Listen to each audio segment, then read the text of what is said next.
Hi everyone, Kushal here from the Wrestling Saga, and here are 8 things that we learned from Sammy Guevara's latest vlog. Firstly, Fuego del Solo trended on Twitter worldwide after his match with QT Marshall on AEW Dark. It seemed like QT Marshall and Fuego del Solo shook their hands and ended on a good note. But then later during the vlog, we found out that Dustin Rhodes approached Fuego, encouraged him, told him that if one tornado DDT does not work, a second one should be done, and that he should not accept defeat, that he should try again and win against QT because he's the better person. That seemed to really pump up Fuego. The second thing that we found out was that Maki Ito and Charlie essentially hate everyone in AEW. Literally everyone. Also, later in the vlog, we found out that Charlie apparently owes someone money and that he has barely 1 week to repay it or else. The third thing we found out was that there seemed to be a misunderstanding, confusion between Brandy Rhodes and Fuego. Brandy had told Fuego to take Sammy out. That was understood by Fuego as an option to literally take him out for food. So when Brandy found out that Sammy was very much alive, that's when she flipped out. And she flipped out in the way that Michael Scott flipped out in The Office, the US version, when he found out that Toby didn't actually go. So the way that Michael had yelled out, that's exactly the way Brandy yelled out. This was amazing. This was extremely satisfying because I am a huge The Office fan.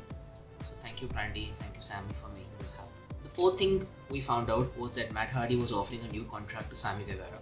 He even said that should Sammy take this contract, whatever money he owes Matt on a weekly basis, that'll go away. He won't owe Matt any money going ahead.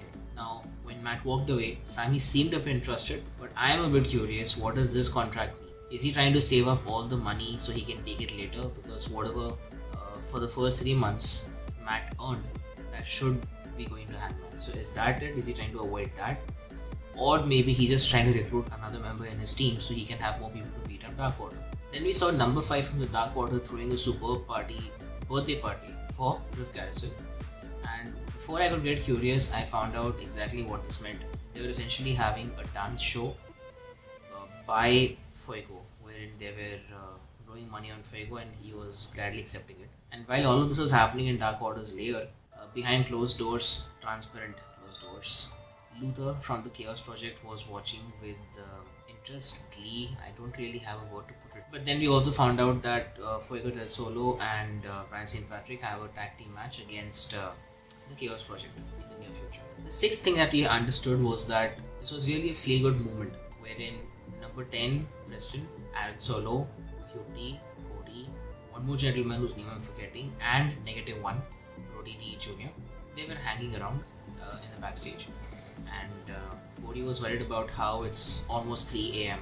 This kid hasn't slept still, which honestly even I'm surprised. How is it that the kid did not feel sleepy at that hour of the day? Cody mentioned about how he needs to get some rest so he can focus on his studies and possibly on the wrestling practice. At least that's what I understood. That was a nice moment. And this kid is lucky to get this kind of encouragement and support from this age itself. So that was nice. The seventh thing that we learned was that Marcus Stunt is a brilliant singer, not only because he can play the guitar and he can make songs out of nowhere for any situation, mostly those which are sad for other people, but that also he has no limit on his singing and that his songs can sometimes irritate people, which in this case was his own father who made a cameo, who burned his hand. The eighth thing that we learned was that Will Hobbs is the ladies' man in the backstage. This time, of course, he walked away with Thunder Rosa and Dasha when they were approached by 2 other wrestlers. Going by this small storyline that's been happening regularly on Sammy vlogs, we understand that Will Hobbs is actually the bane for any wrestler who wishes to impress the ladies at the backstage. And on a side note, if he ever has to do a cosplay, probably a Bane cosplay will suit him because the dude is huge and he's got a lot of muscles. So he'll be awesome as a Bane cosplay. On a personal note and as a channel update, I'm a small channel, so whenever I grow, I'm super happy. I got 2 new subscribers, Zero the Hero and Sheikh Sultan Shahid. Thank you so much guys for being my first 2 subscribers, and my total views have increased to 35 at the time of this recording, so I'm super happy. That's all I got right now for this update, gents and ladies. Thank you so much for switching in. I Hope that your friends, family, and jobs are secure. Take care and see you all soon. Bye bye.